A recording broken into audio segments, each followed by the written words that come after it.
Excellencies, colleagues, ladies and gentlemen, good morning. I was really hoping to be with you in person today.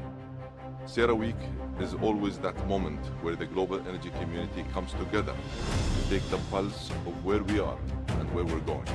And this year, maybe more than any other, that really matters. First, I want to thank Dan for letting me join you for this video, because it is essential that voices from our region are part of the conversation at this critical time. Dan, you have been a true friend to the UAE, to me personally, and a champion of the industry. And to all my friends and colleagues in the audience today who have reached out with support over the past few weeks, thank you. It has meant a great deal and more than I can say. Friends, it has been almost a month since my country, the United Arab Emirates, was hit by an attack that was illegal, erratic, unjustified, and completely unprovoked. We did not ask for this conflict. In fact, we took every possible step to prevent it. But when the moment came, we were ready. Our defenses have been tested. Our resilience has been tested. Our character has been tested. And we withstood.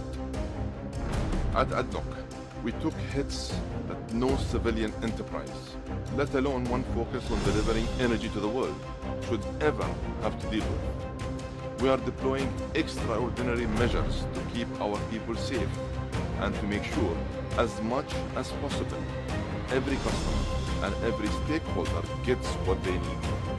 And we will continue to defend our nation and our way of life. In fact, this experience has only reinforced our model of pragmatic progress, rooted in realism, not ideology, steady in its course, practical in its approach, and laser-focused on results. Colleagues, these past weeks have reminded us of the fundamentals. Stability in energy markets underpins stability in every market. Energy security is not just a slogan. It's the difference between lights on and lights off. And it rests on a simple truth. The world's critical arteries must remain open. The Strait of Hormuz is one of those arteries. 21 miles wide, 20 million barrels a day, nearly a fifth of the world's oil and gas, over a third of the world's fertilizer, almost a quarter of the world's petrochemicals, and significant amounts of industrial metals. In short, much of the oxygen of the global economy runs through a single throat. And yet, there are those who believe that choking that throat is an acceptable strategy. When Hormuz is squeezed, the pressure is immediately felt around the world. In just 3 weeks, the price of oil has risen by 50%. This is raising the cost of living for those who can least afford it, and slowing economic growth everywhere, from factories to farms to families around the world. The human cost is mounting by the day. So let me be absolutely clear. Weaponizing the Strait of Hormuz is not an act of aggression against one nation. It is economic terrorism against every nation. And no country should be allowed to hold Hormuz hostage. Not now, not ever. And while we all appreciate all efforts to stabilize markets and reduce prices, let us be clear. This is not a supply issue. It is a security issue and has only one durable answer: keeping the strait open. We cannot trade our way out of this crisis. Colleagues, in moments like this, one word rises above the rest: resilience. Resilience is not a reaction, it is a result. It's built years before the crisis ever arrives. through investment in infrastructure, preparation, long-term planning, and strategic partnerships. For the UAE, partnership is not just something we do. It is who we are. Our commitments are concrete. Our word is our currency. And when it really matters, we step up and we show up.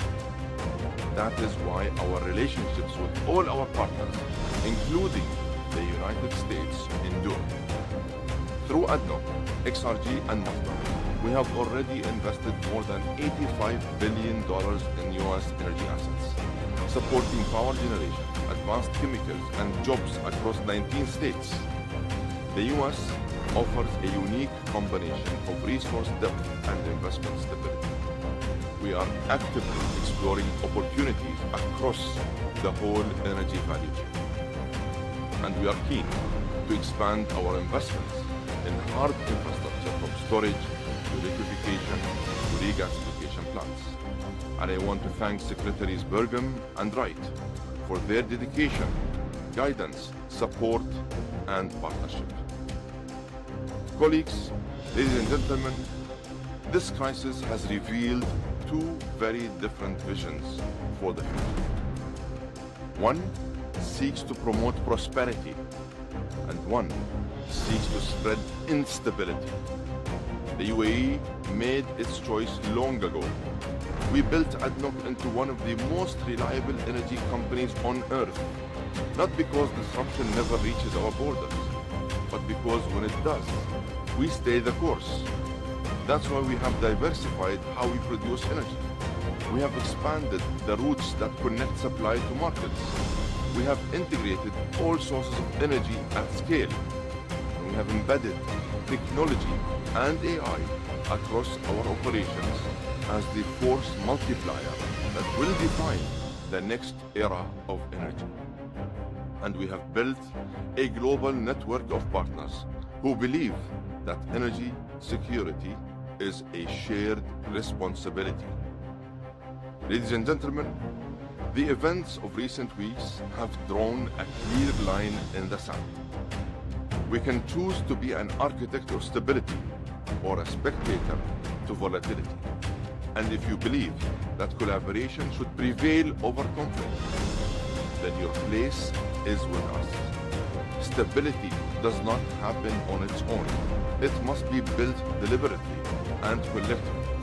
That is why I invite you all to join us at ADAPEC this November, not just for another conference, but for a working session on the resilience of the global energy system.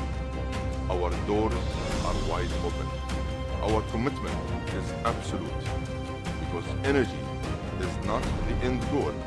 It is the foundation for everything that comes next.